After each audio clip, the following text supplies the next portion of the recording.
Assalamualaikum warahmatullahi wabarakatuh. Perkenalkan, kami dari kelompok 5 kelas C PGSD 2019 akan membahas materi mengenai keberagaman individu pada mata kuliah Psikologi Pendidikan.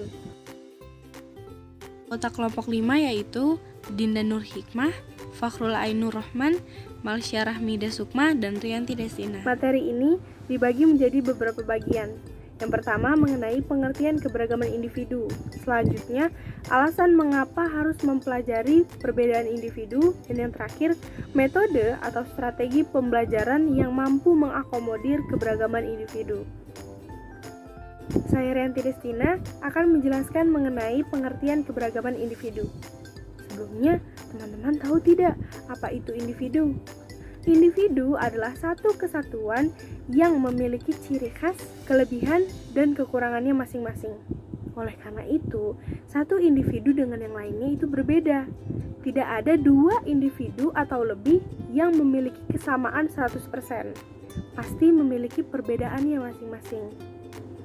Maka, keberagaman individu adalah bermacam-macam individu dengan segala ciri khas, kelebihan, dan kekurangannya masing-masing yang menjadi satu kesatuan dan membaur menjadi satu di dalam suatu kelompok atau masyarakat.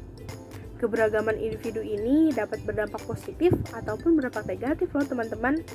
Menurut Umar Hamalik 2011, faktor-faktor yang dapat mempengaruhi jenis-jenis perbedaan individual adalah kecerdasan atau intelligence, bakat atau aptitude, keadaan jasmaniah atau physical fitness, penyesuaian sosial dan emosional atau social and emotional adjustment, dan latar belakang keluarga atau home background. Saya Dinda Nur Hikmah. Selanjutnya saya akan menjelaskan tentang mengenai pentingnya mempelajari perbedaan individu. Peserta didik adalah manusia dengan segala fitrahnya. Mereka mempunyai kebutuhan dasar yang perlu dipenuhi, kebutuhan akan rasa aman, mendapatkan pengakuan, dan mengaktualisasi dirinya. Dalam tahap perkembangannya, siswa berada pada periode perkembangannya yang sangat pesat dari segala aspek. Perkembangan yang sangat erat kaitannya dengan pembelajaran yaitu yang pertama ada perkembangan aspek kognitif. Menurut Piaget pada tahun 1970, periode yang dimulai pada usia 12 sampai 18 tahun ini yaitu yang lebih kurang dengan usia SMA atau SMP merupakan period of formal operation. Pada usia ini yang berkembang pada siswa adalah kemampuan berpikir secara simbolis dan bisa memahami sesuatu secara bermakna atau meaningfully tanpa memerlukan objek yang konkret atau bahkan objek yang visual. Siswa telah memahami hal-hal yang bersifat imajinatif. Kedua, ada perkembangan aspek psikomotoris jenjang. Aspek psikomotoris ini merupakan salah satu aspek yang penting untuk diketahui oleh guru. Perkembangan aspek psikomotoris juga melalui beberapa tahap, yaitu tahap kognitif, asosiatif, dan otonomi. Yang ketiga, ada perkembangan aspek afektif. Afektif mencakup emosi atau perasaan yang dimiliki oleh setiap peserta didik yang perlu mendapatkan perhatian dalam pembelajaran. Aspek afektif tersebut dapat terlihat selama pelajaran, terutama ketika siswa belajar kelompok. Dari perkembangan anak tersebut dapat dilihat dari tiga aspek. Tiga aspek tersebut adalah, yang pertama adalah individu. Dalam kaitannya dengan kepentingan pendidikan, akan lebih ditekankan hakikat manusia sebagai kesatuan makhluk hidup, individu dan makhluk sosial. Individu berarti tidak dapat dibagi ataupun dipisahkan. Keberadaannya sebagai makhluk pilah, tunggal, dan khas. Seseorang berbeda dengan orang lain karena ciri-cirinya yang khusus tersebut. Yang kedua, karakteristik individu. Setiap individu mempunyai ciri dan sifat atau karakteristik bawaan. Dan karakteristik yang diperoleh dari pengaruh lingkungan. Karakteristik bawaan merupakan karakteristik keturunan yang dimiliki sejak lahir, baik yang menyangkut faktor biologis maupun faktor sosial psikologis. Nature dan nurture merupakan istilah yang biasa digunakan untuk menjelaskan karakteristik individu maupun dalam hal fisik, mental, dan emosional pada setiap tingkat perkembangan. Yang ketiga ada aspek perkembangan individu. Perkembangan dasar atau esensi dari lingkungan belajar mengajar yang sehat adalah suasana belajar yang secara nyata dapat menumbuhkan munculnya perasaan yang terdapat antara siswa dan guru di dalam kelas. Pemahaman akan adanya individualitas dan pemahaman pendidik bahwa tidak ada manusia yang sama serta perilaku siswa selalu bersifat unik, menjadikan diperlukannya kesabaran dalam menghadapi berbagai perilaku anak. Akhir ada memahami perbedaan individual. Tugas guru adalah mengajar dan dalam proses pembelajaran yang dihadapi adalah anak manusia yang bersifat unik. Perbedaan-perbedaan tersebut harus diselesaikan dengan pendekatan individualnya juga. Tetapi tetap disadari bahwa pendidikan tidak semata-mata bertujuan untuk mengembangkan individu sebagai individu, tetapi juga dalam kaitannya dengan pola kehidupan bermasyarakat yang bervariasi. Perbedaan individual banyak variasi dan variabilitasnya.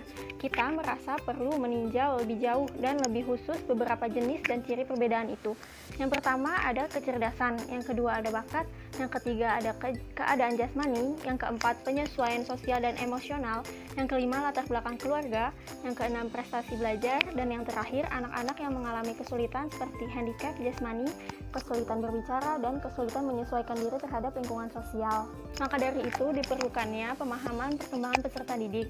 Mempelajari berbagai aspek psikologis anak sangat membantu keberhasilan proses pengajaran, karena dengan memahami berbagai faktor yang merupakan kondisi awal anak, akan menjadi alat bantu yang penting bagi penyelenggara pendidikan dalam mencapai tujuan pendidikan yang telah ditetapkan. Berbagai macam kegiatan dalam proses pendidikan yang memerlukan pemahaman terhadap peserta didik, diantaranya adalah perencanaan pendidikan, pemilihan alat dan sumber belajar, pemilihan materi, interaksi belajar dan mengajar, pemberian motivasi, layanan bimbingan penyuluhan, dan berbagai faktor lainnya.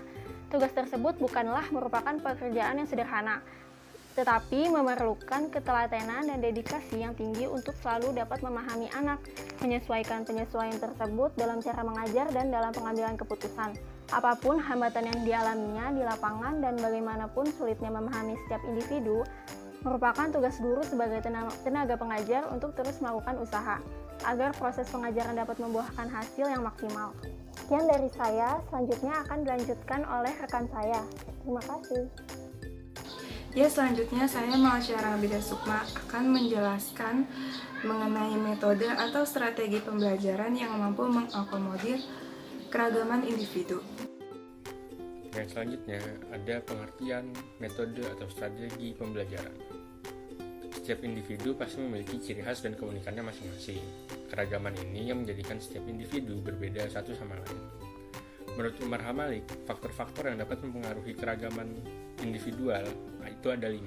Yang pertama kecerdasan, yang kedua bakat, yang ketiga keadaan jasmani atau fisik, yang keempat adalah penyesuaian sosial dan emosional, serta yang kelima adalah latar belakang keluarga. Nah, yang pertama pengertian dari metode pembelajaran. Metode adalah suatu cara atau alat yang digunakan untuk mencapai suatu tujuan dan merealisasikan strategi yang telah dibuat.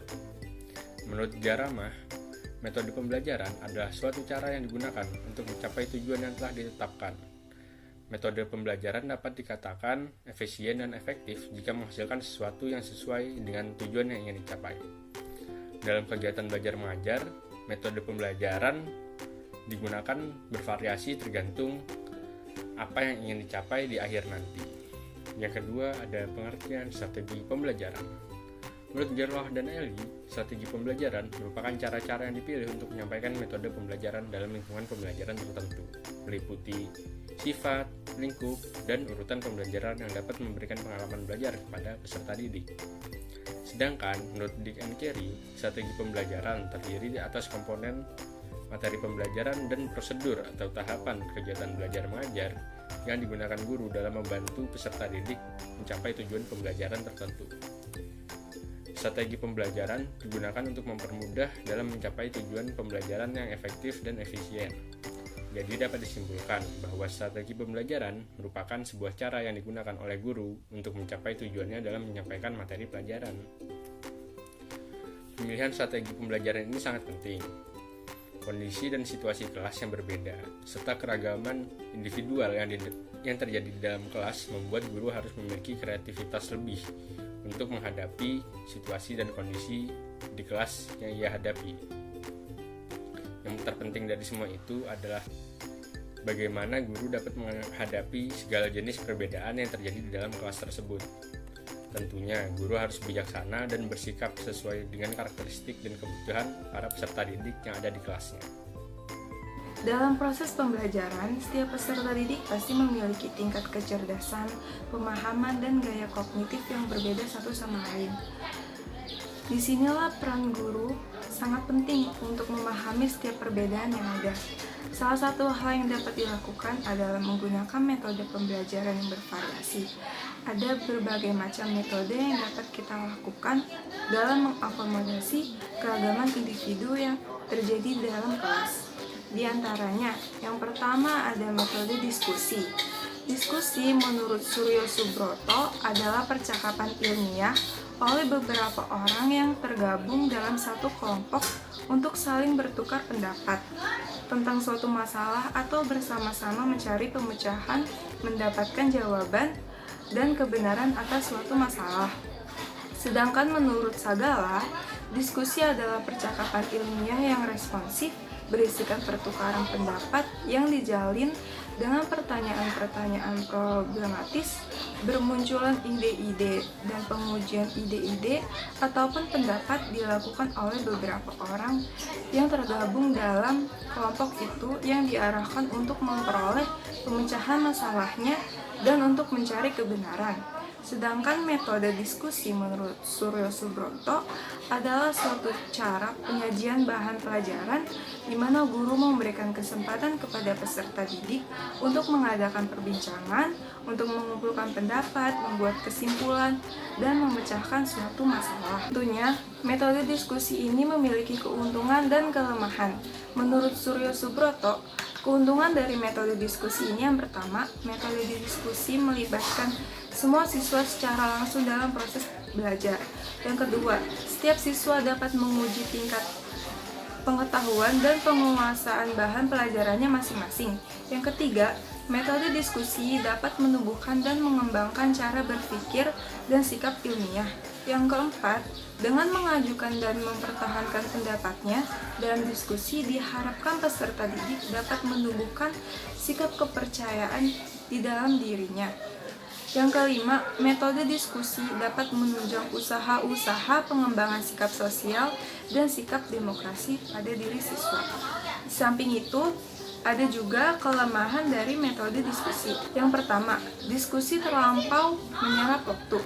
Kadang-kadang diskusi larut dalam keasikannya dan dapat mengganggu pelajaran yang lain. Lalu yang kedua, pada umumnya peserta didik tidak terlatih untuk melakukan diskusi dan menggunakan waktu diskusi dengan tidak baik. Maka kecenderungannya mereka tidak sanggup berdiskusi. Yang terakhir, kadang-kadang guru tidak memahami bagaimana cara melaksanakan diskusi. Maka kecenderungannya diskusi menjadi tanya jawab. Dengan menggunakan metode diskusi ini, guru dapat menempatkan dirinya sebagai pemimpin diskusi dan memperhatikan pembicaraan agar diskusi dapat berjalan dengan lancar. Lalu yang kedua, ada metode prior knowledge atau pengetahuan awal. Metode pengetahuan awal merupakan metode pembelajaran dengan menggunakan pengetahuan awal yang dimiliki siswa sebelumnya yang berkaitan dengan materi baru yang akan diajarkan untuk mempermudah siswa dalam memahami materi baru. Dengan tingkat pemahaman, kecerdasan, dan bakat siswa yang berbeda-beda, metode ini dapat membantu siswa dalam mengingat materi karena masih berhubungan dengan materi sebelumnya. Guru dapat memberikan tugas kepada siswa untuk membaca materi di rumah sebelum pembelajaran sekolah esok harinya, sehingga siswa dapat memahami materi baru dengan baik. Lalu yang ketiga, ada metode peer tutoring atau tutor teman sebaya. Tutor menurut KBBI adalah orang yang memberi pelajaran atau membimbing kepada seseorang atau sejumlah kecil siswa. Sedangkan teman sebaya adalah sekelompok atau seseorang anak dengan usia yang hampir sama. Metode ini dapat dilakukan dalam mengakomodir keragaman individu, di mana perbedaan kecerdasan, kondisi emosional, dan bakat peserta didik satu sama lain. Sehingga guru dapat mengelompokkan peserta didik dalam beberapa kelompok dan menetapkan peserta didik yang memiliki tingkat kecerdasan yang lebih untuk membantu siswa lainnya yang mengalami kesulitan dalam belajar. Guru juga harus memperlakukan siswa secara adil dan menghargai kemampuan yang dimiliki oleh siswa. Yang terakhir ada metode penanggulangan. Metode penanggulangan dapat dilakukan dengan beberapa cara, seperti memberikan bimbingan konseling kepada siswa. Hal ini dilakukan untuk mencari tahu permasalahan yang mungkin akan diselesaikan demi kelancaran dalam proses pembelajaran. Selanjutnya, guru memodifikasi berbagai jenis metode belajar, lalu memvariasikan metode belajar memungkinkan siswa yang berbeda gaya belajarnya dapat memperoleh tujuan pembelajaran sesuai dengan yang ditentukan. Keragaman individu membuat guru harus bisa memilih metode apa yang bisa dilakukan sesuai dengan kondisi yang akan dihadapinya. Tentunya, tipe belajar siswa pasti berbeda-beda. Ada tipe belajar visual. Guru dapat memberikan kesempatan kepada siswa untuk lebih menggunakan indera penglihatannya dalam belajar. Sedangkan siswa auditorial mendapatkan kesempatan untuk berbicara dan membaca dalam belajar. Sedangkan siswa kinestetik mendapatkan kesempatan untuk melakukan tindakan seperti belajar sambil menggerakkan anggota tubuhnya. Sedangkan menurut Jen dan Kouchak, strategi yang dapat digunakan guru dalam mengakomodasi perbedaan yang dapat diimplementasikan pada pembelajaran adalah yang pertama, mempelajari pola-pola interaksi siswa. Guru perlu mempelajari budaya siswa. Ketika berinteraksi dengan siswa, guru harus mendengar siswa dari budaya yang berbeda-beda untuk memahami bagaimana mereka berinteraksi dengan teman sebaya dan orang dewasa lainnya. Lalu yang kedua, merencanakan keterlibatan dan kesuksesan siswa. Ada dua cara, yaitu yang pertama, menggunakan presentasi isi kualitas tinggi sebagai poin penting untuk didiskusikan. Yang kedua, menggunakan pertanyaan terbuka untuk memancing keterlibatan siswa. Selain melakukan strategi, guru juga bisa melakukan adaptasi pembelajaran. Menurut Elliot dan kawan-kawan, adaptasi ini perlu dilakukan dalam upaya untuk menyesuaikan percampuran antara kondisi siswa dengan metode dan bahan pelajaran yang disampaikan.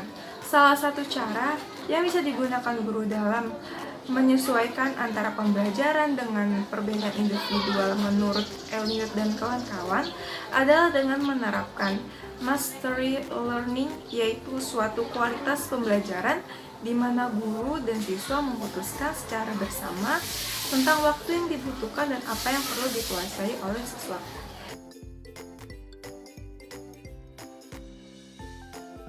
Nah teman-teman, bagaimana materi hari ini? Menyenangkan sekali bukan? Semoga materi-materi yang telah dijelaskan tadi dapat disampaikan dengan baik ya. Semoga juga kita semua dapat memperoleh manfaat dari materi hari ini. Bagi teman-teman yang ingin mengajukan pertanyaan, dipersilakan untuk menuliskan di kolom komentar atau di Google Classroom nanti.